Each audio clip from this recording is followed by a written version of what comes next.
مورې د خپلو اولادونو له سترګو څخه داسې رڼا او نور جوړ کړه چې په هغو سره سپېده دم روښانه کیږي.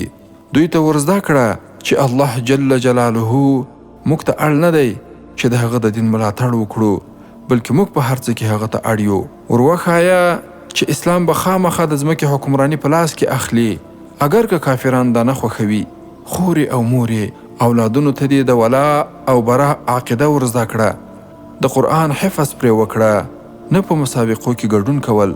وروښایه چې مسلمان د خپلې روزي او دنیا لپاره له دین څخه نه اوړي، بلکې الله جل جلاله دی چې تل تر تله به موږ ته رزق راکوي.